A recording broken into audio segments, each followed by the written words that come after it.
Hello students, आज हम algae वॉचेरिया में सेक्सुअल रिप्रोडक्शन के बारे में पढ़ेंगे। इससे पहले हमने वॉचेरिया में सिस्टमेटिक पोजीशन, थैलस स्ट्रक्चर और एसेक्सुअल रिप्रोडक्शन के बारे में पढ़ा था कि किस तरीके से एसेक्सुअल रिप्रोडक्शन में 3 तरीके के स्पोर्स इसमें बनते हैं और वो फिर से नया फिलामेंट का निर्माण करते हैं। सेक्सुअल रिप्रोडक्शन जो है उसमें वॉचेरिया में कॉमनली पाया जाता है, सभी स्पीशीज़ में होता है और ये एक oogamous टाइप का सेक्सुअल रिप्रोडक्शन होता है जिसमें मेल और फीमेल सेक्स ऑर्गन्स जो कि एंथ्रीडिया और आर्चिगोनिया कहलाते हैं, एंथ्रीडिया एंड oogonia कहलाते हैं, ये मॉर्फोलॉजिकली डिफरेंट होते हैं,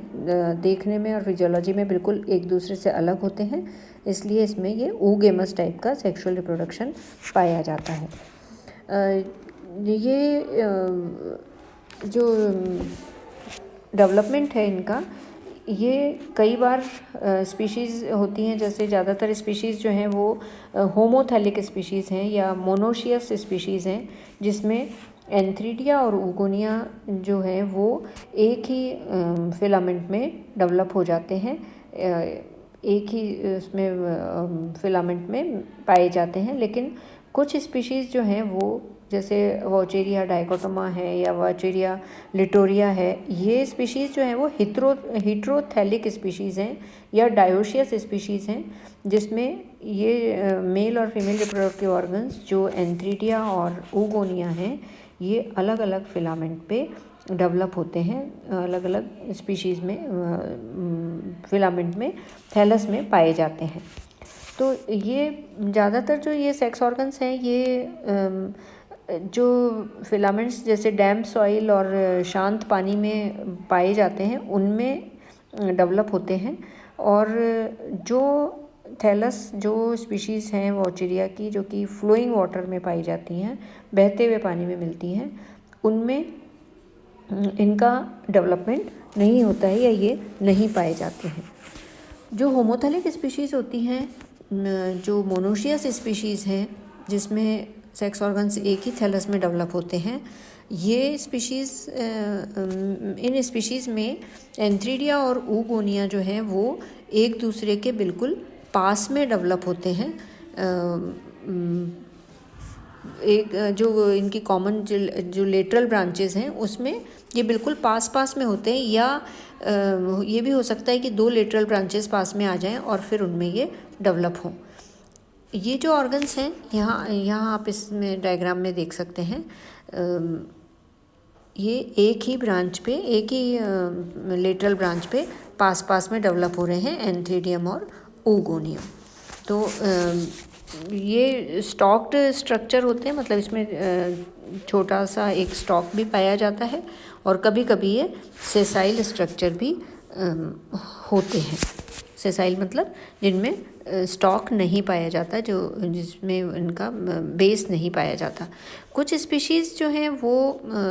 एंथ्रीडिया और oogonia के डेवलपमेंट जो इनका पोजीशन है उसमें ये काफ़ी वेरिएशन मिलते हैं। जैसे कुछ स्पीशीज़ हैं, जैसे वॉचेरिया जेमिनेटा है, उसमें ये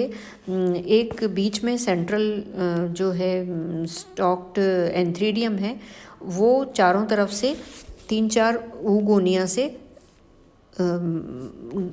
कवर्ड रहता है, मतलब उसके घेरे हुए रहता है, मतलब 4-5 oogonia बीच वाले सेंट्रल एंथ्रीडियम को घेरे हुए रहती हैं। और कुछ स्पीशीज़ ऐसी हैं वॉचेरिया गार्डनेराई वगैरह, इसमें एंथ्रीडियम जो है उसमें उसकी बेस पे ये 3-4 oogonia डेवलप हो जाते हैं। तो ये अलग अलग पोजीशन इनकी हो सकती है, जहाँ फर्स्ट डायग्राम में आप देख रहे हैं कि एंथ्रीडियम बीच में पाया जा रहा है, स्टॉक्ड एंथ्रीडियम, और उसके बेस पे ये 3-4 oogonia डेवलप हो रहे हैं। और दूसरी स्पीशीज़ जैसे जेमिनेटा है, उसमें बीच में एंथ्रीडियम है कर्व पोजीशन में, और जो इसको घेरे हुए हैं चारों तरफ से वो 3-4 oogonia हो सकते हैं। तो इसलिए इसमें अरेंजमेंट जो है सेक्स ऑर्गन्स का, उसमें डिफरेंट स्पीशीज़ में डिफरेंट टाइप का अरेंजमेंट पाया जा सकता है। मेल सेक्स ऑर्गन की बात करें एंथ्रीडियम की, तो एंथ्रीडियम मेन फिलामेंट पे डेवलप होता है और इसकी जो मेन फिलामेंट की जो लेटरल ब्रांचेस हैं उस पे भी डेवलप हो सकता है। और ये एक बहुत ही कर्व्ड बहुत ज़्यादा कुंडलित मतलब मुड़ा हुआ स्ट्रक्चर है। इस तरीके से आप देख सकते हैं ए और बी में जो एंथ्रीडियल ब्रांच है वो एक स्ट्रॉन्गली कर्व्ड सिलेंड्रिकल स्ट्रक्चर होता है और बहुत सारे इसमें क्रोमेटोफोर्स और न्यूक्लियाई अक्यूमुलेट हो जाते हैं इस रीजन में, जो कर्व्ड रीजन है, जो मुड़ा हुआ रीजन है। और इसमें जो कर्व्ड पार्ट है वो फिर धीरे धीरे बाकी के फिलामेंट से कट ऑफ हो जाता है। जैसे आप डी पार्ट में देख रहे हैं, डी डायग्राम में जो कुंडलित पार्ट है उसका केवल टिप वाला पोर्शन है वो एंथ्रीडियम बनाता है और बाकी ये मेन फिलामेंट से जो इसका एंथ्रीडियल ब्रांच है उसमें एक सेप्टा डेवलप हो जाता है जिससे ये बाकी के फिलामेंट से कट ऑफ हो जाता है। इसमें जो कर्व्ड पार्ट है उसमें जो भी बहुत सारे जो न्यूक्लियाई, क्योंकि ये एक संकेंद्रकी या मल्टी न्यूक्लिएट एल्गी है तो बहुत सारे न्यूक्लियाई इसमें आ जाते हैं और जो इसका प्रोटोप्लास्ट है फिलामेंट का वो भी कई भागों में विभाजित हो जाता है और हर भाग जो है जिसमें एक न्यूक्लियस है और प्रोटोप्लास्ट है वो मेटामॉर्फोस होके एक स्पिंडल शेप का एंथ्रेजॉइड का निर्माण कर लेता है। बाईफ्लैजिलेटेड एंथ्रेजॉइड होते हैं जिसके जो दोनों फ्लैजिला हैं वो अनइक्वल लेंथ के होते हैं और एक दूसरे से अलग होते हैं। यहाँ आप देख सकते हैं जी डायग्राम में बाईफ्लैजिलेटेड एंथ्रीडिया है और एंथ्रेजॉइड जो है उसमें क्लोरोप्लास्ट या जो आई स्पॉट है वो नहीं पाया जाता। ये जो एंथ्रेजॉइड हैं जब इनका पूरी तरीके से डेवलपमेंट हो जाता है तो ये जो एंथ्रीडियम के एंटीरियर वॉल है वो जिलेटिनाइज होके ओपन हो जाती है, वहाँ पे एक अपर्चर बन जाता है और वहाँ से ये एंथ्रेजॉइड बाहर आ जाते हैं और ये बाहर आके फिर ये एंथ्रेजॉइड जो हैं वो देखने में बहुत माइन्यूट होते हैं, छोटे होते हैं, स्पिंडल शेप के होते हैं, पेयर शेप के हो सकते हैं, कलरलेस होते हैं और इसमें लिटरली दो अनइक्वल असमान प्रकार के फ्लैजिला लगे हुए होते हैं। जो छोटा फ्लैजिलम होता है वो फॉरवर्ड की मतलब फॉरवर्डली पॉइंटेड होता है, आगे की तरफ पॉइंटेड होता है और जो